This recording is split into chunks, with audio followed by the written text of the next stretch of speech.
had an episode against Newcastle where you went in pretty hard to the team. You were unhappy, and I think a lot of people were very surprised. We're sitting here a couple of games later now. A really, really shocking performance yesterday for Manchester United, coupled with 3 games now out of 4 that we've lost in all competitions. We're sitting here and look, as a football journalist, and let's take the emotion out as a fan, but as a football journalist, from what you're seeing right now at Manchester United, should there be any concern?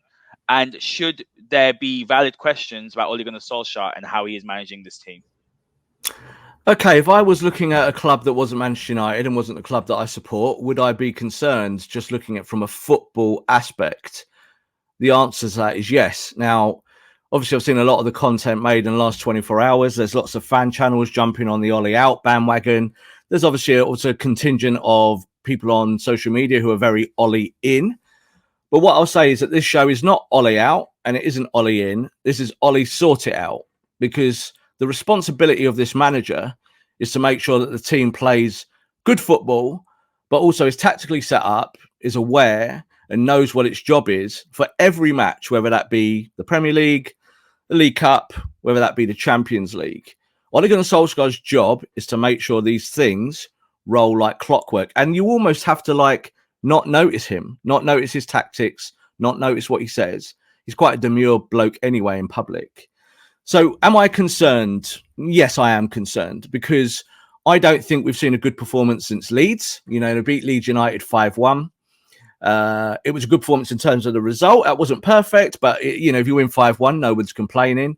And United have won games since then. Obviously, I can already see in our comments here people saying, we're only a point off the top. That's all very true.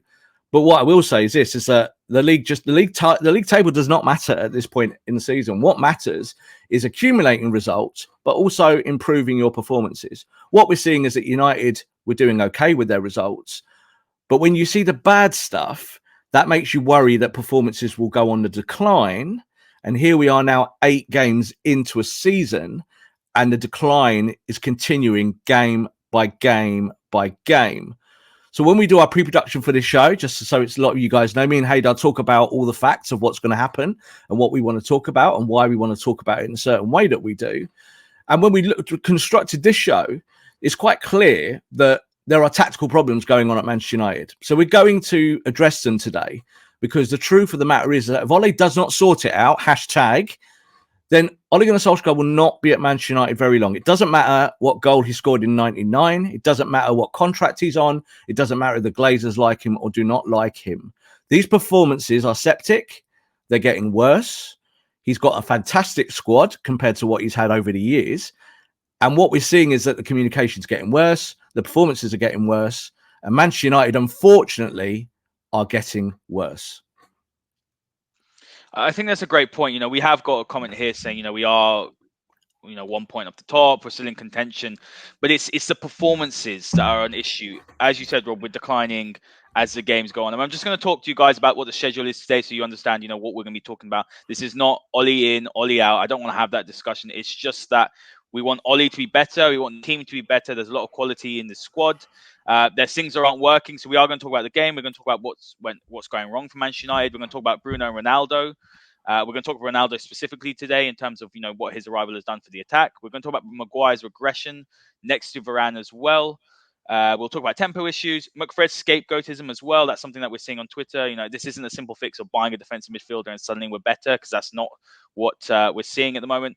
We'll talk about options for Ole, in-game tactics, and then we'll talk about Zidane and Conte at the end, and we'll just go through some of their statistics, because they're the 2 names that are in the media. Again, this isn't Ole in or Ole out, Rob. This is Ole do better, Ole sort it out. So, Rob, let's start with the game, and I'm going to get up the who scored graphic here. So, look, I think the selection was pretty straightforward. We went 4-2-3-1. I think we almost went to a 4-2-2. 2 at times with Bruno and Pogba, operating more sort of as on the left and the right hand side, but centrally. And we had Greenwood push up to go centrally next to Ronaldo. But looking over here, what are your initial thoughts? I thought the defense, we saw Luke Shaw go out off injured. We saw Maguire didn't have a great game as well. United had some real issues at the back, and there were 3 times where Villa had their 3 best chances where it came from defensive mistakes. Really, you had the Shaw mistake, the lapse in concentration. You had Maguire's back pass, and you had I believe there was another mistake. I can't remember which one it was, but all in all, it was disjointed.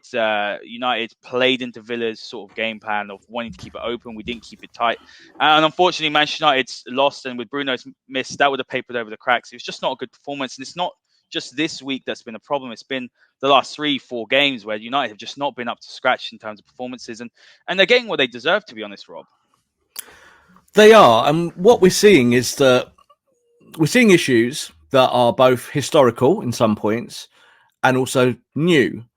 And historical ones we've talked about until we're blue in the face. It's stuff that we've talked about going back into last season and why United maybe hiccup at the wrong time or why they stutter. And then we're talking about new issues like chemistry issues between potentially the new signings. Obviously, Cristiano Ronaldo. How does Ronaldo fit with those 3 guys that are behind him there? So this is not about, are these players any good? Because they are good. We know they're good. It's about what are United doing? What is Ole Gunnar Solskjaer doing with his tactics to modify the team to help them be better and to help them win games? So that's twofold. One of them is how you set up, and the second one is in-game management. And what we're seeing is that the setup's not very different to what we know. We know 4-2-3-1. We know that's what Ole likes to do.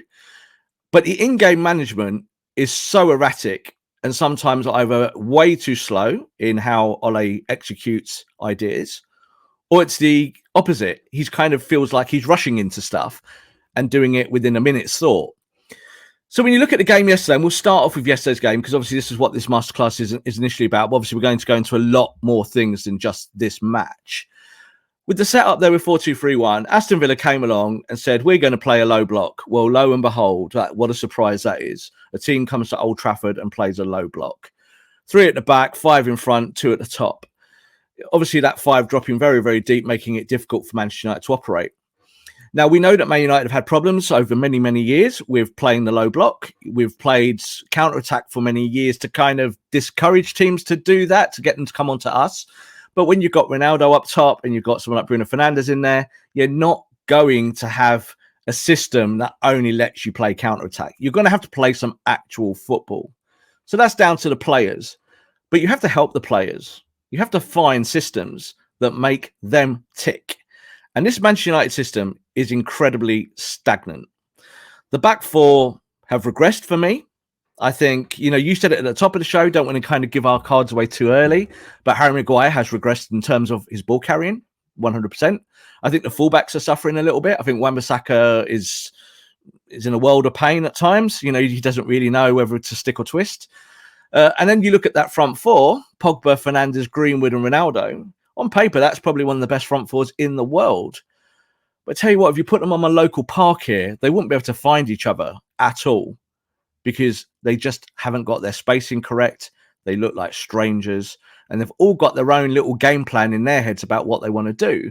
So it's up to Ole to debunk it. It's up to Ole to get in these players' heads and find a system that works. We will also talk about McFred. Everyone wants to talk about McFred every time Man United fail. I watched that game yesterday. They weren't fantastic, Fred and McTominay. But you know what?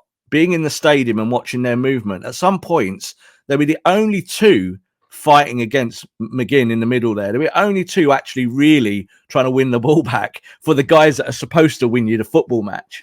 So I didn't have a problem with the double pivot yesterday. But you can see from the shape of the game, nothing that we don't know, but still plenty game to game to game to game to game to game and across the 8 games of the season that have become problematic and are now turning into defeats. 3 defeats in the last 8, or even worse, 3 in the last 4 is not where we want to be, and it's not where we can be if we want to win trophies.